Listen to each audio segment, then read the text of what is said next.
Story 1 by Frostbite Leveman. When I was about 15-16, I lived in a townhouse with my mom, sister, and our dog. I was in the living room on my laptop.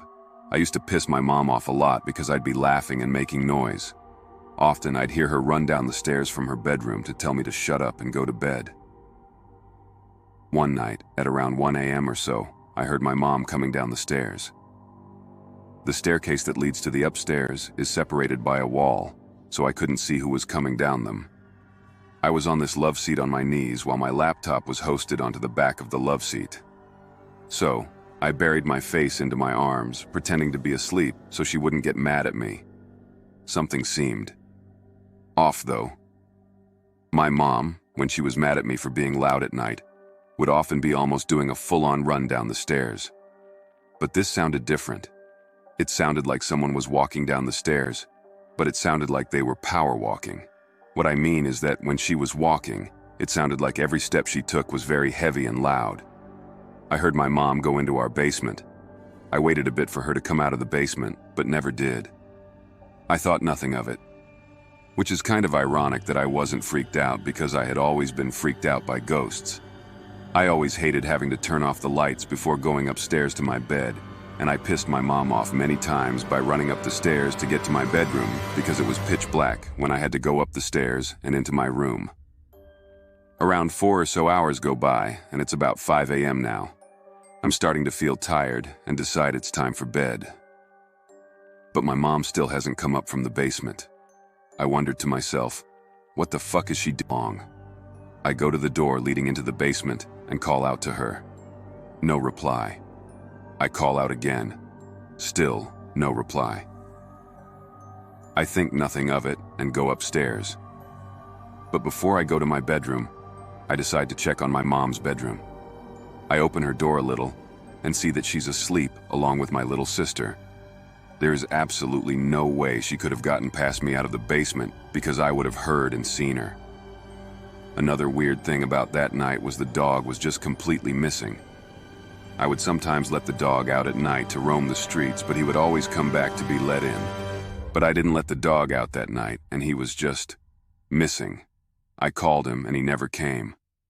It wasn't until the next day that he was there again. It wasn't until a couple years later that I told my mom about this, and she told me she had some pretty scary experiences living in that townhouse. The townhouses are very old, and apparently someone may have killed themselves in the place we were living in. My mom claimed that after she got out of the shower, she saw what looked like the shadow of someone being hung in the bathroom mirror reflection. And she also claimed that one time when she was in the basement doing laundry that she went to turn around and saw a woman stepping off of a stool to hang herself.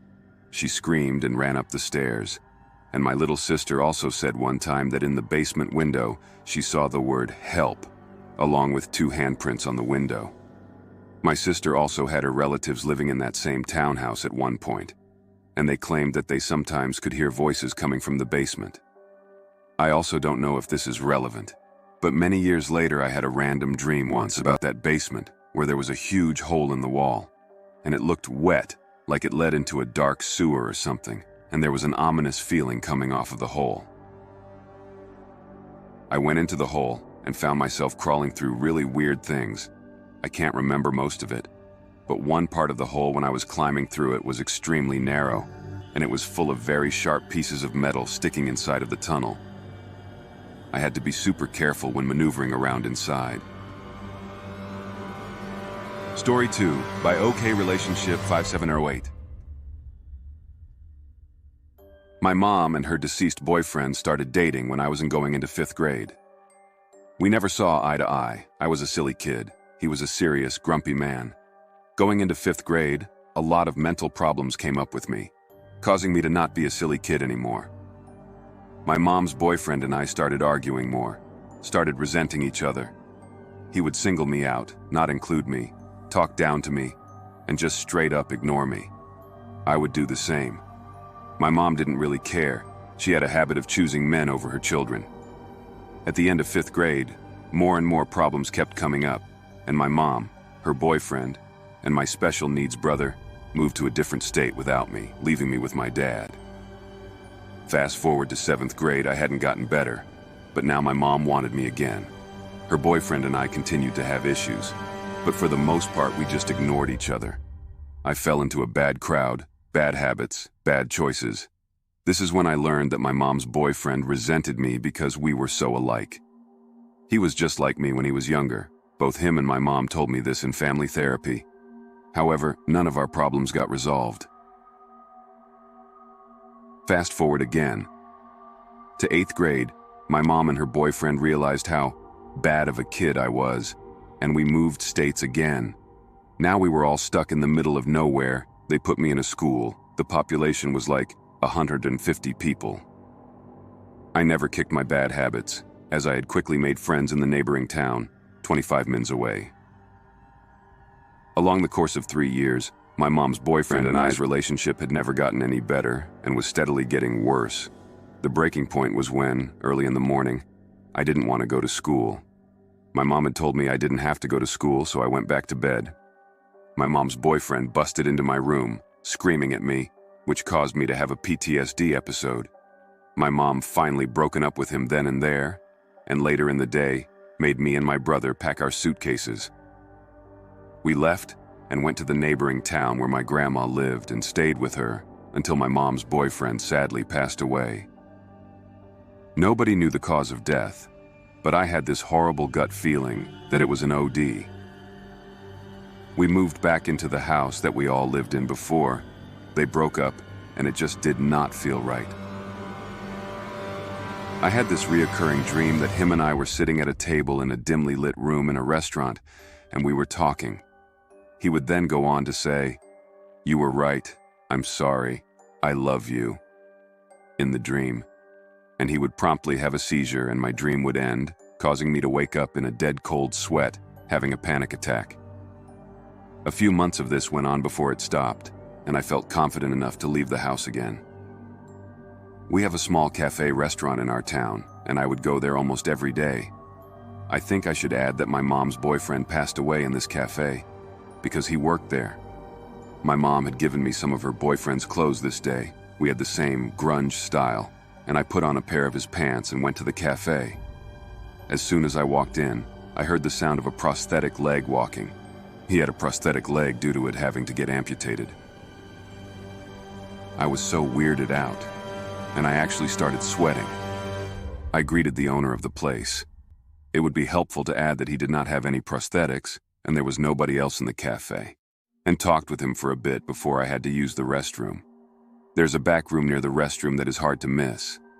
As I went to enter the restroom, I looked into the back room, which was identical to the room my mom's boyfriend and I were in during my reoccurring dreams.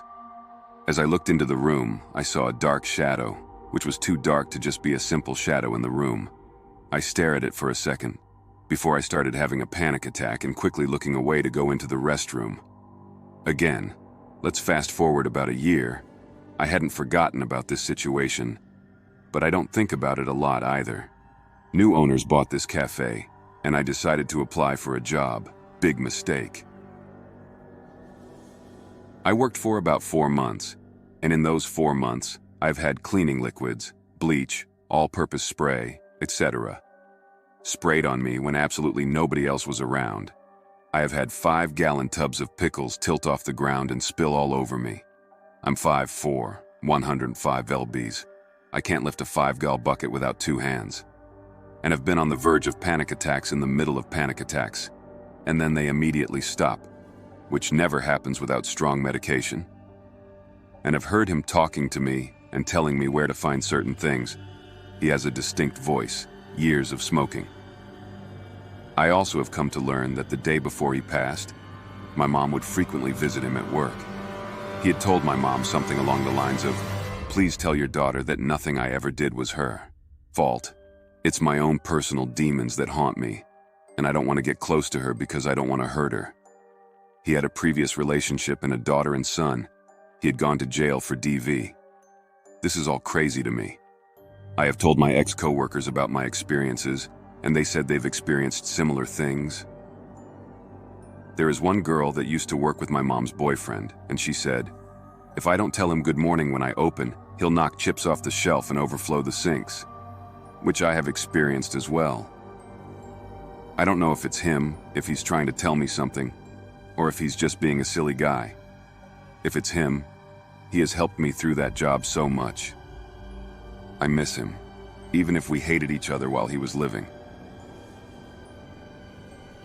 Story 3 by Atlia98. I always knew something was up with the house from the time I was a kid to the end of high school when I moved out. But I never knew the extent of my parents' experiences because I was always too embarrassed to bring it up. My mom ended up telling me a story of something that happened when I was a baby that left me speechless, as it involved me physically being removed from my crib by something they couldn't see. My mom told me that when I was a baby, there was one night where her and my father were woken up by the alarm on the baby monitor going off in their room. The baby monitor had 3 buttons: on, off, call, and alarm. It worked as a normal baby monitor, basically as an open channel walkie-talkie between my nursery and their room, so they could hear everything. But the way the alarm button worked is that it had to be physically held down to set off a loud ringing noise on the other monitor in my parents' room. Therefore, one would have to physically hold their finger down on the button to set it off, and the second they lifted their finger, the alarm sound would cease. They were woken up by the alarm and rushed to my room, not even thinking about how the alarm button was being pressed, just worried that I needed them. When they got to my room, they opened the door to see me on the floor in the corner of the room throwing up. After consoling me and cleaning me up, they started to panic because they had no idea how I got out of the crib on my own. Furthermore, they realized that even if I did manage to get out of the crib, there was no way I could have reached the alarm button on the baby monitor that was sitting on top of the dresser, our changing table. To go along with the baby monitor, my parents also had a CCTV-style camera hardwired in my room so they could see me through an input on the TV in their bedroom. This was 1998. My dad immediately went to check the camera that continuously recorded and deleted every 30 minutes to try and figure out how I'd gotten out of the crib, but found that it hadn't recorded anything. My mom had experienced things in the home to the point where she started keeping a journal. But this was the first time anything physical had happened. She believes that whatever it was, a protector that pressed the alarm to let them know I was sick and needed help. There's no previous history on the property as my dad is the developer that built the neighborhood. They decided to pick a house and move in when my mom got pregnant during the construction of the subdivision. So, there's no history of deaths on the property as it was forest before the neighborhood was developed. Other things happened as I grew up, mostly noises, but never anything of this level again. Just wanted to share the story and get some opinions on what y'all think its intentions may have been. Story 4 by Happy Cheesecake. Hello, everyone.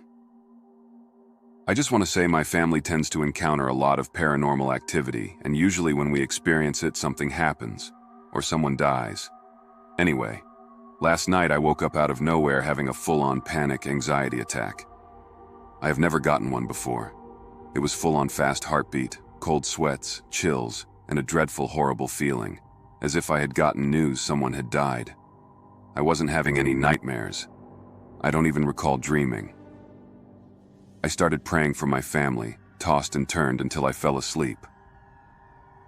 At 6 a.m., I was getting ready for work, and I sat on the bed. As soon as I sat down, I got that same feeling, and I was afraid I was going to get into a car crash on my way to work. I didn't mention it to anyone and went about my day.